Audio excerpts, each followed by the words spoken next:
Thank you for checking out this little teaser of the history of the papacy and church. Here's a little taste of what's coming up soon on the History of the Papacy podcast. Now, if you like what you hear, I'd love it if you'd leave a rating and review on Apple Podcasts or your podcatcher of choice. If you want to support the podcast even more, consider becoming a Patreon on patreon.com/history of the papacy. There are many levels and benefits for you, and you help keep the history of the papacy going. You can learn more about all of this at historyofthepapacypodcast.com. With that, here's another piece of the mosaic of the popes of Rome and Christian church, and I will definitely be talking to you more soon.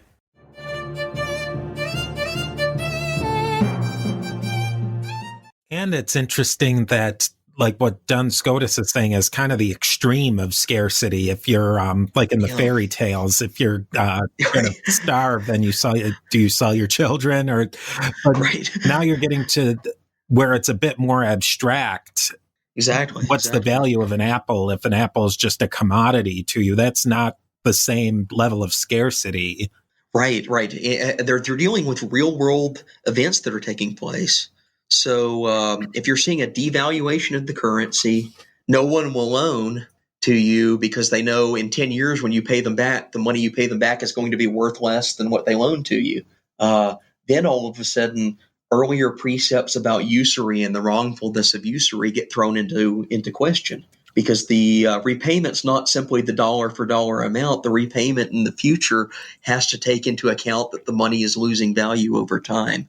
So you have these theologians that are observing events around them. They're very versed in what's traditional Christian theology on usury, but they're also recognizing that if we enforce this in a really strict way, if we come down and say no interest on anything, even though we're recognizing that money itself is changing value and losing value over time.